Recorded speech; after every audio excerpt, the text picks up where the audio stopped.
FM. Interference on food and the interference of this government in people's lives. Here's the question and the answer from Michelle Obama. How do you respond to critics who say the government should not be telling people how to eat or stay active?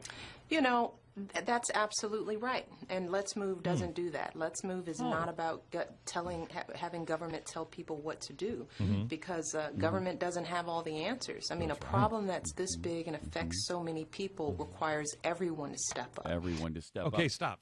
All we're doing is removing choices. That's all we're doing. Forcing you to choose a choice. So hang on to listen to this. She says she's right.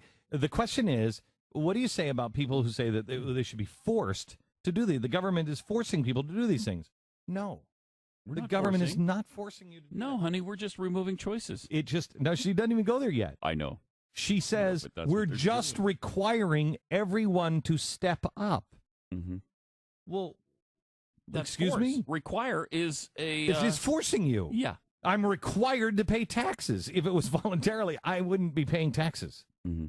I would be giving my money to charity, which I think would use it a little more effectively. I wouldn't be paying taxes. They're forcing me to pay it.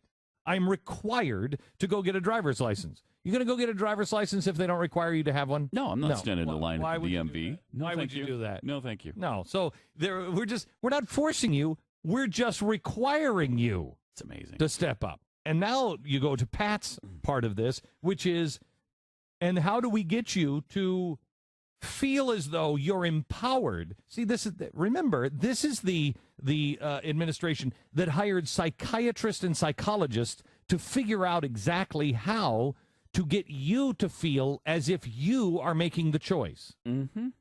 By removing the easy choices, by removing your favorites, making them harder to get, put the French fries in the back, or things like gas prices. Yeah, and it's what they're doing at the schools. They're taking away all the supposed unhealthy choices, and they're doing the same thing in the military. They just told some of our troops, yeah, you're going to be eating more vegetables, whether you like it or not. We're because that's what you're going to be provided. Okay, so they're doing this, and this is why Cass Sunstein, I have said, is the most dangerous man in America. With all of the new regulations that are going in, people will understand why I've said that. I've said that now for 3 years. The reason why I've said that, they will understand it in probably another 3 years. The smart people, the business people, and the people who are really involved understand all of the new regulations that are coming out in all of the different fields. And they understand now why I've said he's the most dangerous man. Because Congress is done. Whether you like it or not, Congress is done. It's all in the regulatory agencies now if you don't get them under control. The way she can say to the girl, I'm not forcing anybody to do it. We're just requiring them. I'd like an adult in the room to say, could we just compare the word force and require? Because I believe they're the same. But before we go on, let me show you the example of gas prices. Barack Obama has said in his campaign before that what they're going to do is they're going to do different things that will make the price of gas necessarily skyrocket, the energy. Your electricity bill and your energy bill will necessarily skyrocket. Now, why would he do that? Why would he say that in a campaign? He said that to the San Francisco Chronicle, and we have it on tape. He said it because he was talking about his ecology program. He was talking about how great it's going to be to save the earth. And so he has a few ideas on how to make gas prices necessarily skyrocket. So now you're standing at a pump and you're paying $4 a gallon for gasoline. It was his plan, although it doesn't look like his plan. He's not directly blamed for it because he didn't directly raise gas prices. Everything is nudge. You turn this valve and you stop this over here, you delay this over here, and pretty soon your gas prices go up. You print a few more dollars and the gas prices go up. That's how they're doing it. And all the while, you say there's nothing we can do about this. This is not us. We're not doing it. Market conditions. Because it's a little bit here and a little bit here and a little bit there. And all you're doing, you're not changing the fundamental structure. Mm-hmm. But you are changing the fundamental outcome. And so now you stand at the gas pump, and you're faced with $4, $4.50, $5 a gallon gasoline, and now you have a choice to make.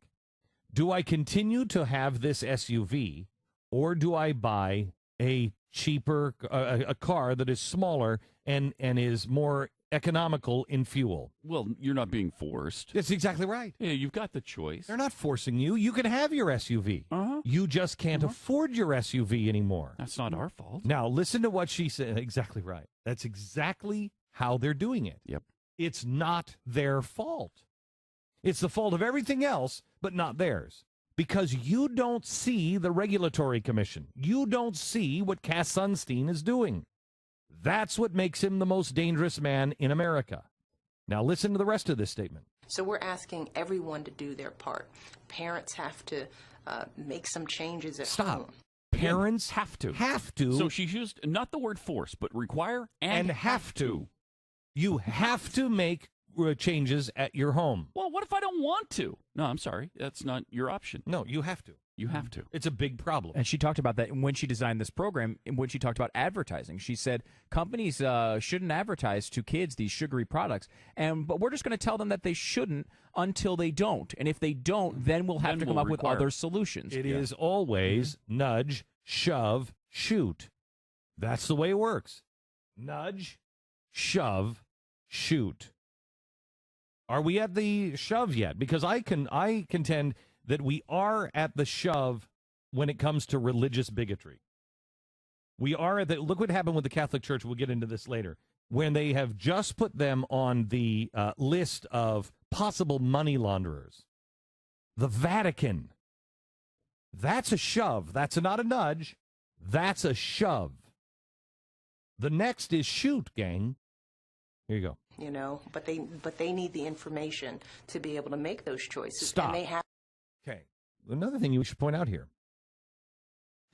Parents are going to have to do it, but they need the information. Yeah, because they don't know. Who's the person who's in charge of the Office of Information?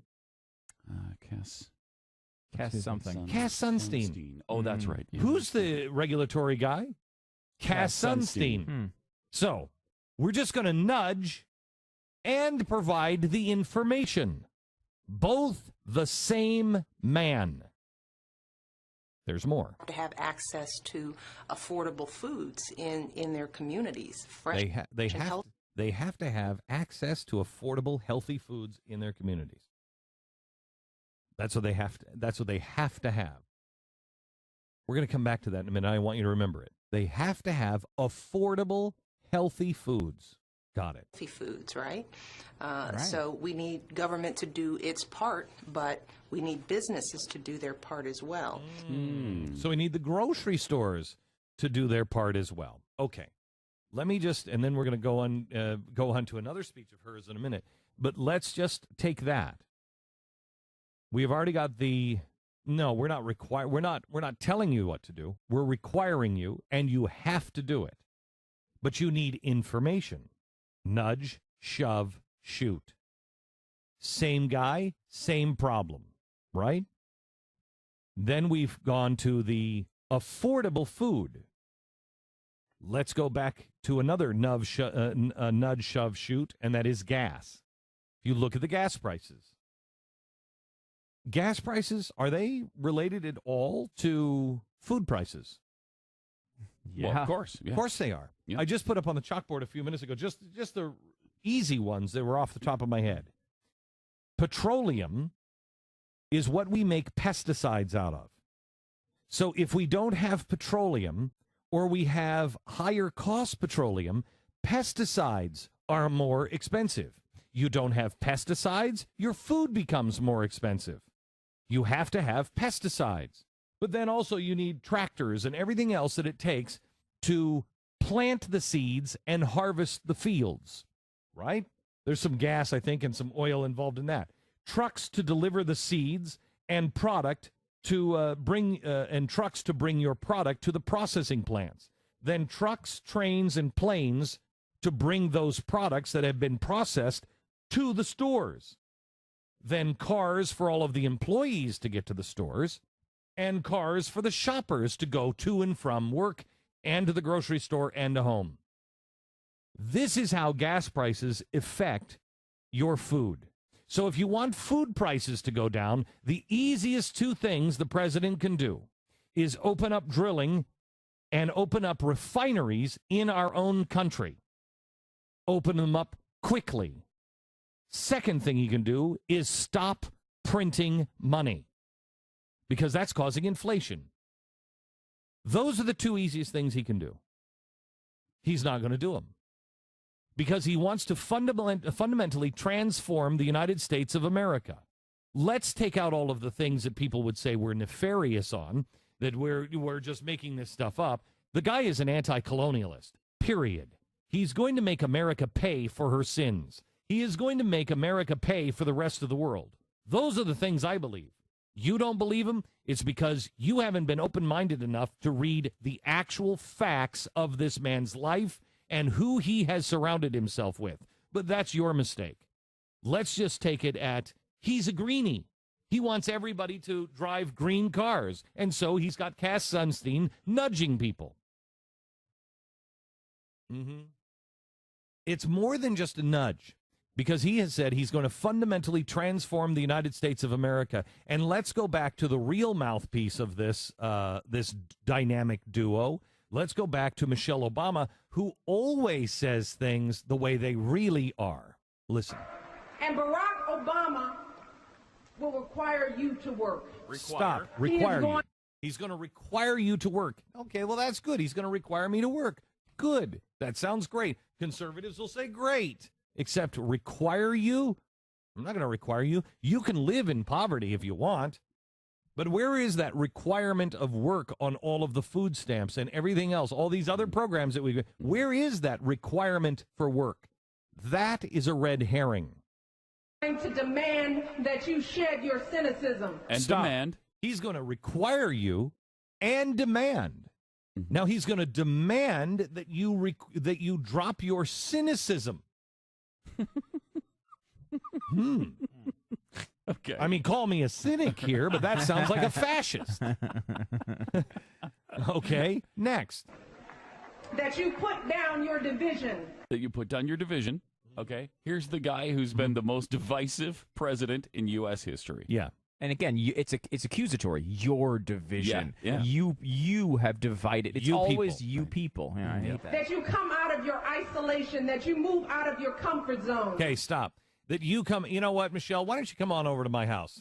Why don't you come out of your comfort zone? Why don't you come over to my house? Come on our show. I can tell you that every Tea Partier has come out of their comfort zone. Every 912er out of their comfort zone. I'm out of my comfort zone most of the time. I've done stuff I never thought I would do. Things I never wanted to do. I'm out of my comfort zone, and I know that every person that has marched. See, we're not marchers, Michelle. We're not protesters. We're not the people that have tried to destroy the country time and time again by burning it down to the ground. We don't do those things. We don't make signs. And then when we got our children and our grandchildren together, and we made signs. And we made signs of, hey, let's not turn us into a socialist communist utopia. What happened? We were ridiculed because it was out of your comfort zone to see us in the streets. We were ridiculed, marked, marred, smeared, you name it. Now we're being persecuted by your husband. I don't know if you guys have any pillow talk at night, but your husband is using the IRS to come after the people who are out of their comfort zone. We're just following your directions, Herr Leader S. That's all we're doing. We're following your directions. We're out. He's forced us out of our comfort zone. That you push yourselves to be better. Stop. We'd love that. That's what we're asking. To allow people to push themselves to be the best that they can be. However, not by your design, but the design of the Creator. You know, the one your husband continues to fail to mention that is mentioned in our founding documents. Because he's the one who tells us who we are and where we are to go and what we are to be. He's the grand designer of each of us as individuals, not your president, not Cass Sunstein, and not your little Let's Move program. But he is. We want to be better to serve him, not be better to serve you. That you engage. Barack will never allow you to go back to your lives as usual. Stop. If the American people do not hear that and take that at full value, they are destined to get what they deserve. He will never allow you to go back to the life that you know. Now, who says that in a presidential campaign? Who thinks that is a good idea? Not me. Not me. Well, I think it's possible that he will never let us go back to the world that we knew with the 5% unemployment and the far less debt and the religious freedom we once enjoyed. And $1.83 gas. $1.83 gas. There's a lot of things she's right on in that. I mean, it's and that's why we have to stand together. We have some disturbing news on the Vatican tonight on GBTV that you need to hear. We'll touch base on it here, but you need to see this on what's going on. And I'll explain the political game. This is a global political game, and it is a fight, I believe, for the soul of all Christians, whether you're Catholic or not, because this is a global fight, and the president has just doubled down. Most don't even see it because most are not even reporting it. And when they're reporting it with the spin from the State Department. Oh, we're just trying to help the Vatican. Are you now? Are you? More on that tonight, 5 o'clock, gbtv.com. Warning, your freedom of speech is at stake.